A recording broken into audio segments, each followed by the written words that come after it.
Montana Territory, 1882, the wind howled down from the Bitterroot Mountains like it had a grudge.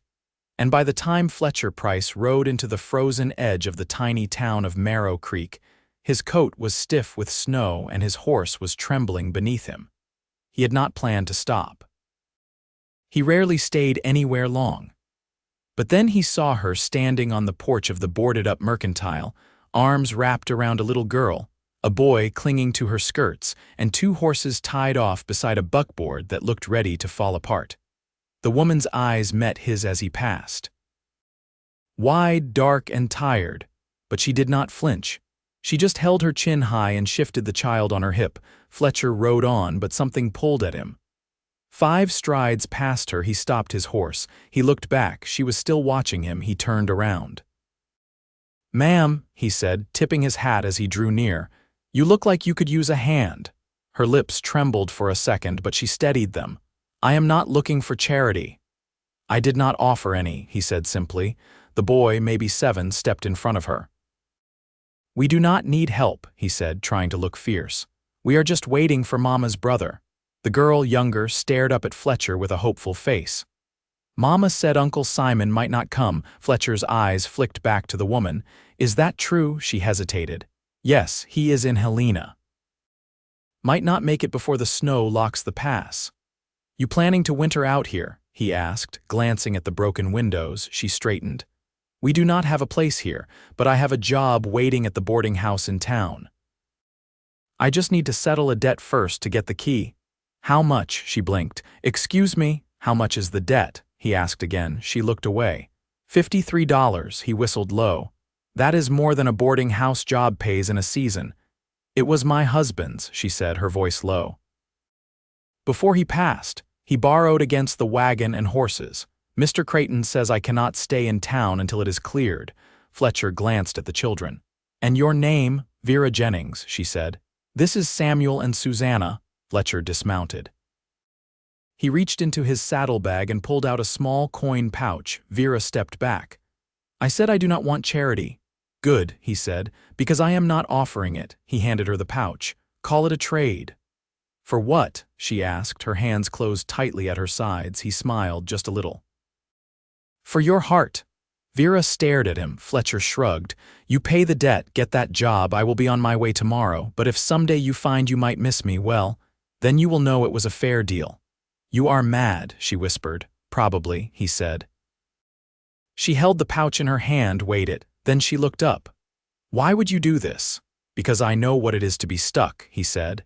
"And I know what it is to have no one come." Vera looked at him for a long moment. Then she turned and walked into the mercantile. When she came back out, the pouch was lighter.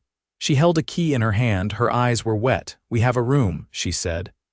"Upstairs above the kitchen. It is warm." Fletcher nodded.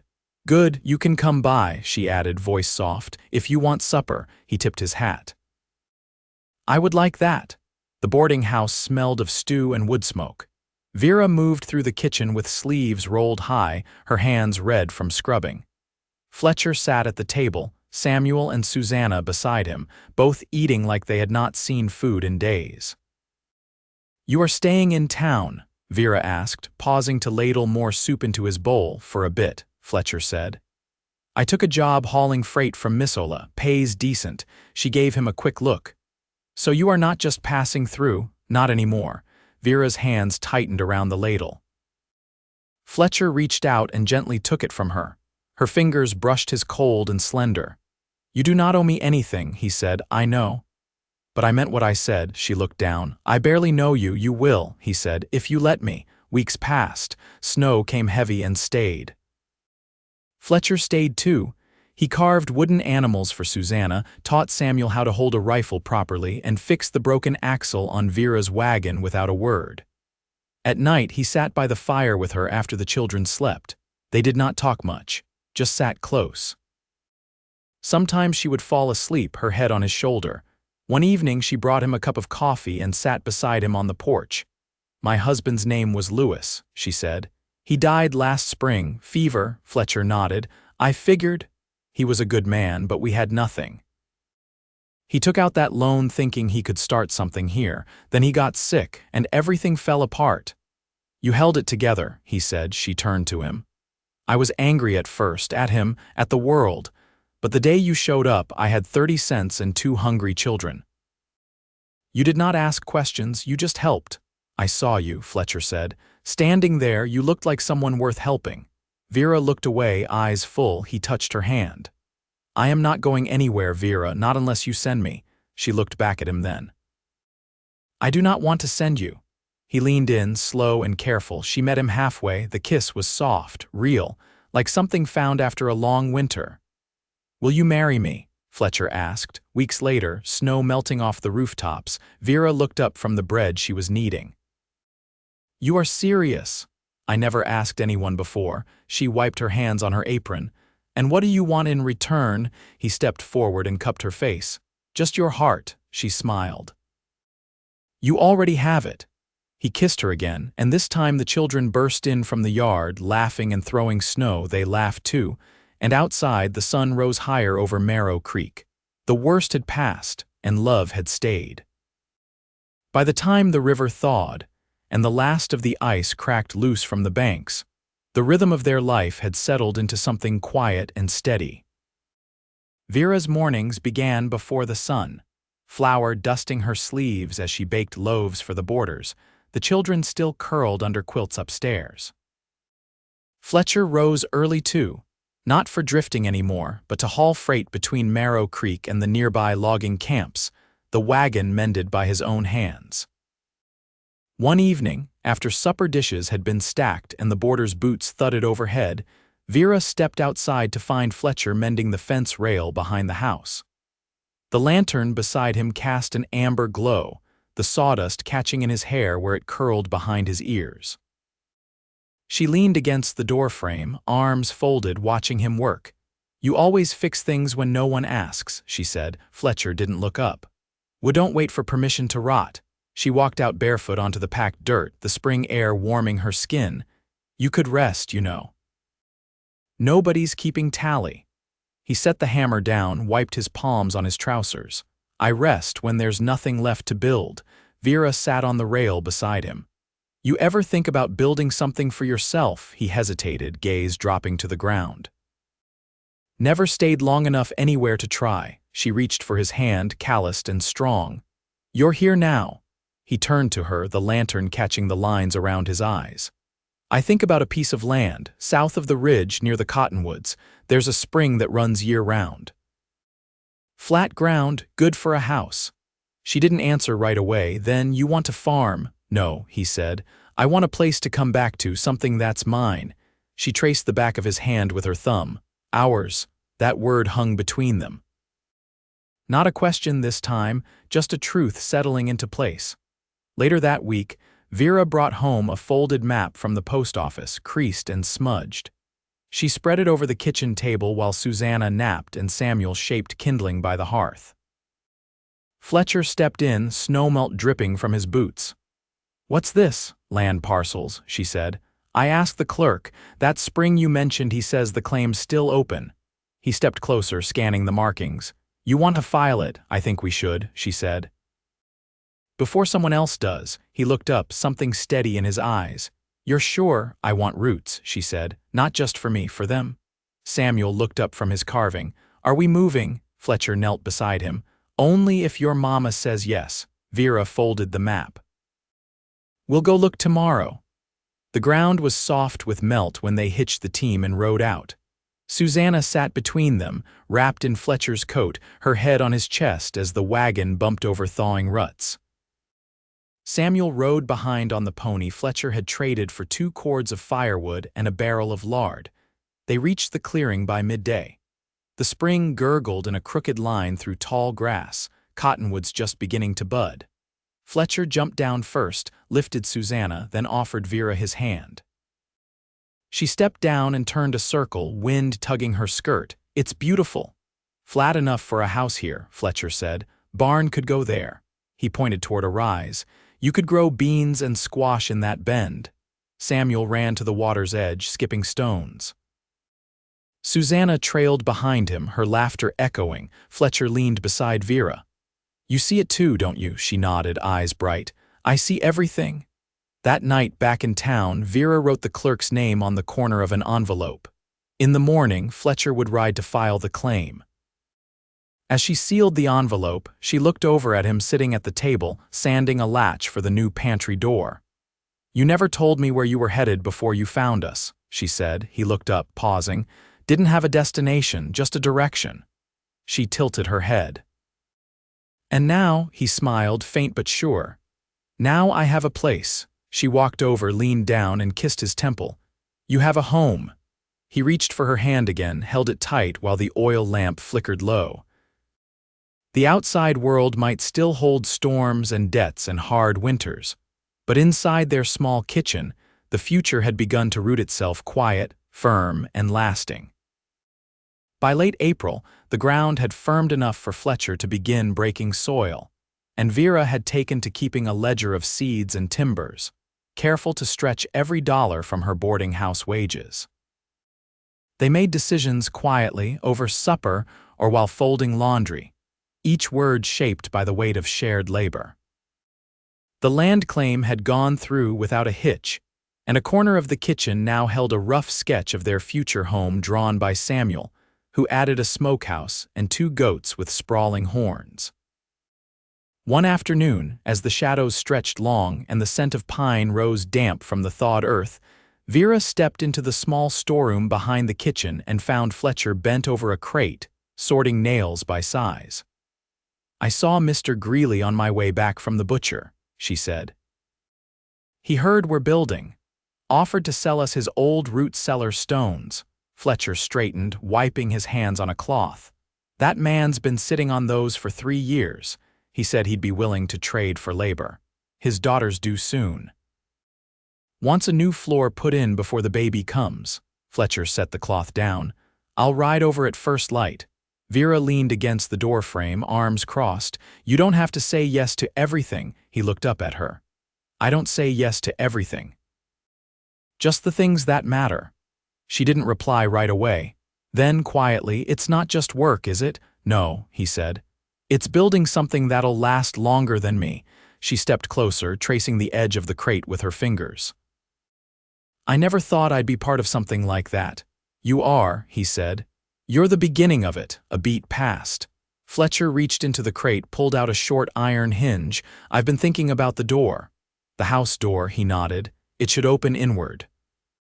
I want it to feel like it's welcoming you in, not holding the world out."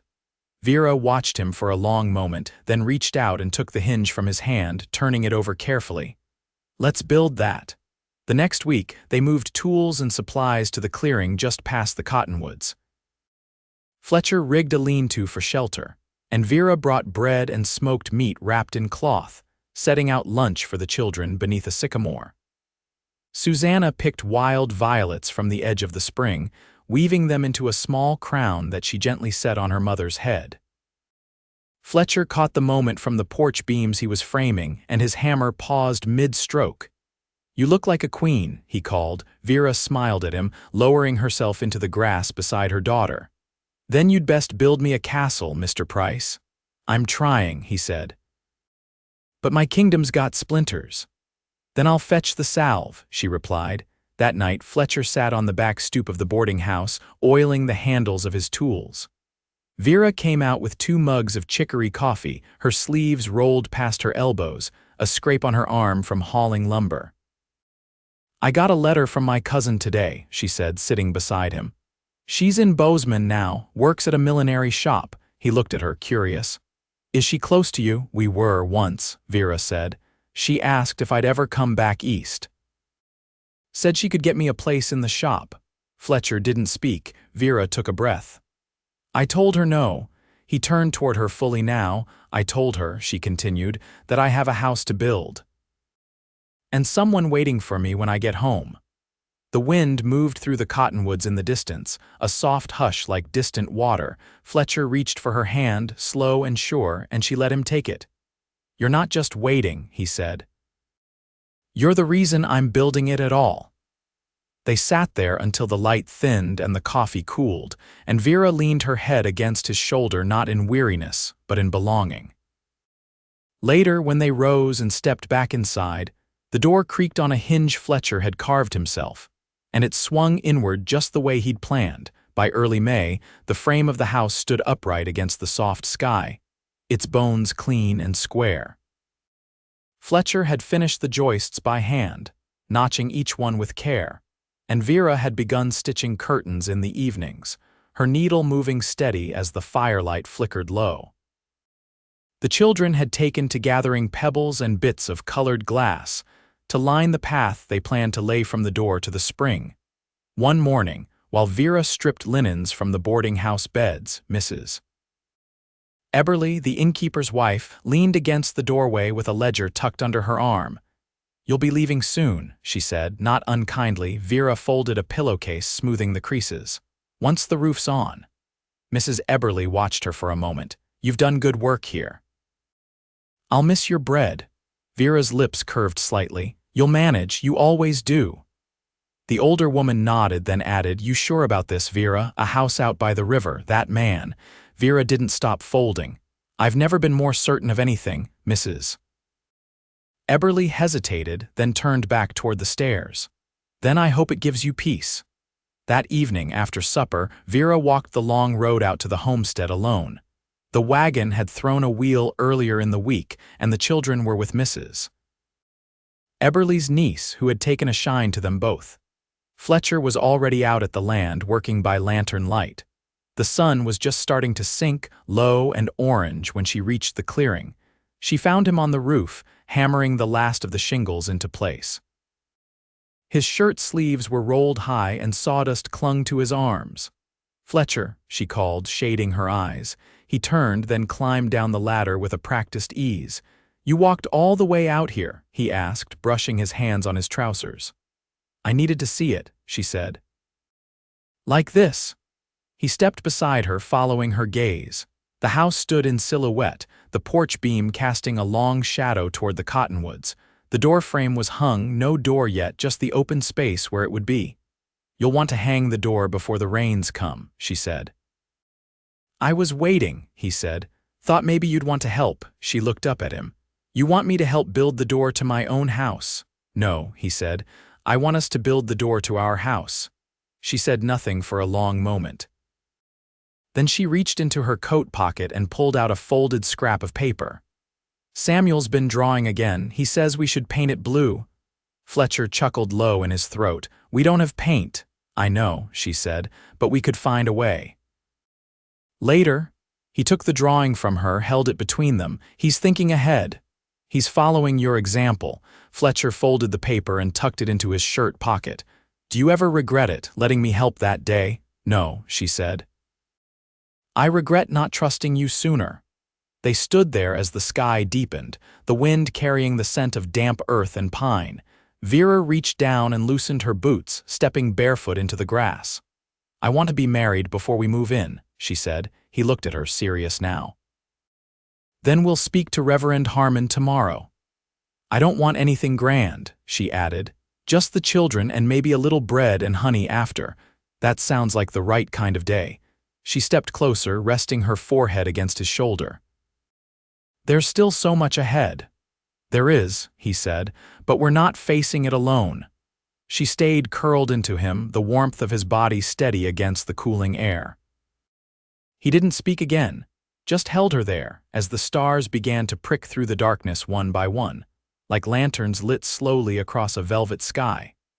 The wedding took place on a soft Sunday morning beneath the cottonwood trees, the air just cool enough to carry the scent of sun-warmed grass. Reverend Harmon stood with his boots planted firm in the earth, a leather Bible in his hands. Vera wore a dress she'd let down at the hem, one she hadn't touched in years, and a ribbon that Susanna had picked from the mercantile bin. Fletcher wore the only shirt he hadn't worked in. Samuel and Susanna stood close, each gripping one of Vera's hands until the moment came. When the Reverend asked if she would take Fletcher as her husband, Vera's voice didn't waver, and when Fletcher answered, he didn't take his eyes off her for a second. Afterward, they shared a loaf of oat bread Vera had baked that morning, still warm in its cloth wrap, and a jar of honey passed around until sticky fingers and laughter settled into the spaces between words. "You didn't tell me the roof creaks already," Vera said later, walking hand in hand with Fletcher up the porch steps of the new house. "Only when it's warm," he replied. "Means the place is breathing." She paused in the doorway, looking at the plain pine boards, the spaces still waiting for shelves and hooks. "We'll fill it slow." "That's how the best things grow," he said. Inside, they found the children had arranged pebbles in the hearth in the shape of a heart. Vera bent to trace it with her fingers, then turned as Fletcher began to unfold a canvas roll on the table. "What's that?" "Ledger of work," he said. "I kept track every board every hour." She stepped closer, running a finger down the neat columns. "Why? I never wanted to forget what we built, or how."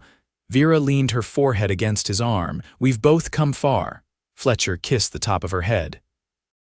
"And we're not done yet." That evening, the four of them sat cross-legged on the floor, passing around a bowl of berries and cream they had bartered for with a neighbor. The sun dipped low, casting golden light across the bare floorboards. Susanna fell asleep curled against Vera's side, and Samuel leaned into Fletcher's shoulder without a word. "You ever think," Vera said softly, "about what would have happened if you hadn't stopped that day?" "I try not to," he said. "Because I did stop." She looked at him, eyes full of quiet certainty. "I'm glad you did." As dusk settled, Vera carried Susanna to the cot they'd set up in the back room, Samuel trailing sleepily behind. When she returned, Fletcher was sitting by the fire with a small knife and a cedar plank.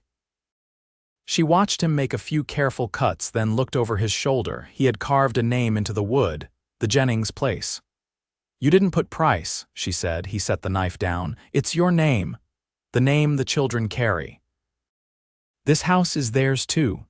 She lowered herself beside him, touched the fresh carving. "You're one of us now, you always were." The next morning they rose early. Fletcher hitched the team to haul timbers for a neighbor's roof, and Vera walked with the children to town to pick up a package from the post. They returned by noon with 2 metal pots and a letter from Vera's cousin, tucked away unopened for now. Weeks turned to months. The porch gained a swing built from old wagon boards. The garden Vera planted in the bend of the creek came in strong beans first, then squash, then a few tomatoes that stretched toward the sun like they'd never known hardship. Samuel took to carving birds from leftover wood, and Susanna named each one, lining them along the windowsill. On the first snowfall of the next winter, Fletcher came in from the cold with a bundle wrapped in burlap. He laid it on the table and unwrapped it slowly. Vera stared at the blue paint tin. "You found some." "Traded a cord of pine for it," he said. "Thought it was time." She looked at the door, then back at him. "Let's do it together." So they did, brushing the new color onto the wood in long, even strokes, laughter spilling over paint-stained hands and half-finished supper. When they stepped back, the door shone like a summer sky against the snow. That night, after the children were asleep, Vera sat beside Fletcher by the fire, her hand resting over his heart. "We're not owed peace," she said quietly, "but we found it anyway." He turned to her, eyes soft. "We made it." And in the stillness of the warm, quiet house, they kissed with the easy knowledge of two people who had chosen each other once and would keep choosing each other every day after. Years later, the house still stood. The blue door faded to gray, and the cottonwoods grew thick with age, their roots dug deep. The hearth never went cold. Samuel grew tall and quiet like Fletcher, hands always busy. Susanna sang when she worked, voice bright as spring water. And every morning, before the day started, Vera and Fletcher sat together on the porch swing, fingers intertwined, watching the light stretch across the land they had built, piece by piece, with love that stayed.